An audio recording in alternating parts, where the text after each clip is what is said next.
तुम्ही बघू शकता घरातील अगदी मोजक्या साहित्यामध्ये हे मी जादूचे पाणी तयार केले आहे. खरं सांगायचं झालं ना, हे जादूचे पाणी एकदा वापरलं की भांडे घासायचा त्रास एकदम कमी होऊन जातो. त्याचप्रमाणे काही मेहनत पण लागत नाही आणि जास्त खर्च सुद्धा लागत नाही. रोजची लागणारे पूजेसाठी भांडी आणि ठेवणीचे भांडी सुद्धा असे ठेवल्या ठेवल्या काळे पडून जातात.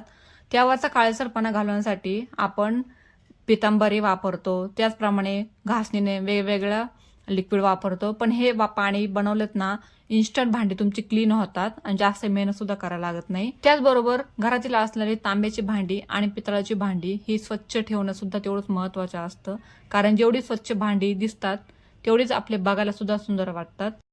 चला तर मग हे लिक्विड कसं करायचं ते आपण बघूया. व्हिडिओ पूर्ण बघा. व्हिडिओ आवडल्यास व्हिडिओ लाईक करा, शेअर करा आणि चॅनलला सबस्क्राईब करा. तर पाणी बनवण्यासाठी आपण एक अगोदर भांडं घेतलं आहे. त्या भांड्यामध्ये 1 चमचा मी आपलं साधं मीठ टाकले आहे. त्यासोबत इथे मी सायट्रिक ॲसिड, हे लिंबू सत्व म्हणतात, हे टाकलं आहे. तर इथे मी हे 1 चमचा घेतलं. तुमच्याकडे जर हे सायट्रिक ॲसिड नसेल तर तुम्ही याच्याऐवजी एक पूर्ण लिंबाचा रस म्हणजे 2 चमचे लिंबाचा रस टाकला तरी चालेल. आणि त्यामध्ये मी आता 2 ग्लास पाणी टाकते. पाणी टाकल्यानंतर आपल्याला हे मिश्रण पूर्णपणे व्यवस्थित मिक्स करून घ्यायचं. म्हणजे जसे की हे जे सायट्रिक ॲसिडचे खडे आहेत, मीठ आहे, ते पूर्णपणे आपल्याला पाण्यामध्ये विरघळून घ्यायचे आहेत.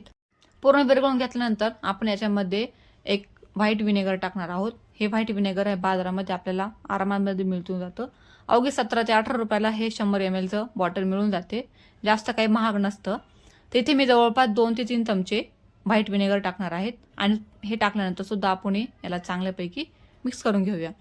आता आपलं हे पाणी तयार झालेलं आहे. तर याच्यामध्ये तुम्हाला मी दाखवते कशा प्रकारे भांडे क्लीन होतात. आता इथं मी कॉपरचा तांब्या घेतला आहे. आता तो पाण्यामध्ये बघा इन्स्टंट बुडवला लगेच तो क्लीन होण्यासाठी सुरुवात झाली आहे.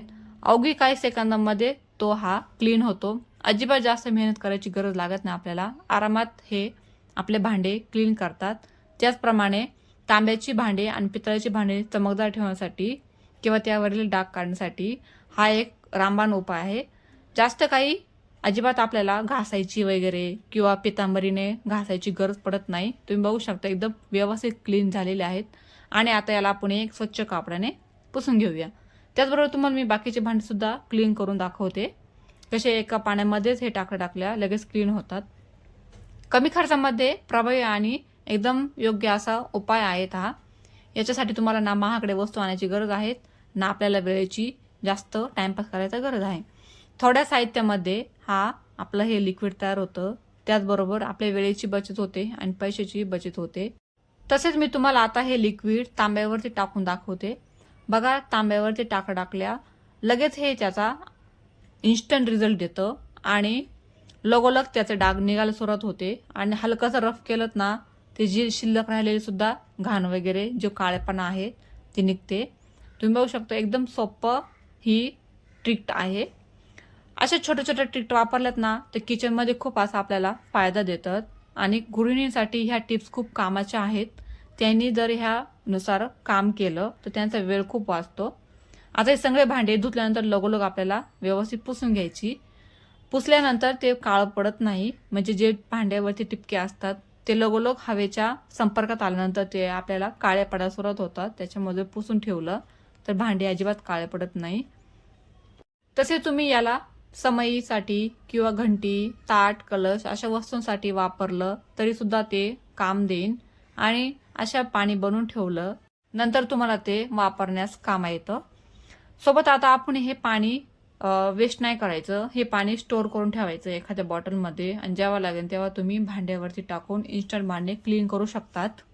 आता आपण ही भांडी स्वच्छ केल्यानंतर एकदा कापडाने पूर्णपणे कोरडी करून घेऊया.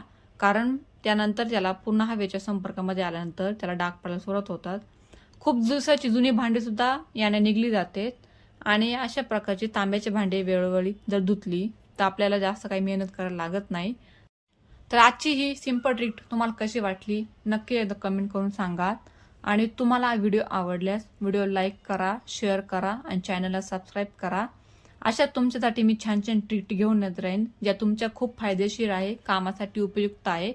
आणि व्हिडिओ बघितल्याबद्दल धन्यवाद.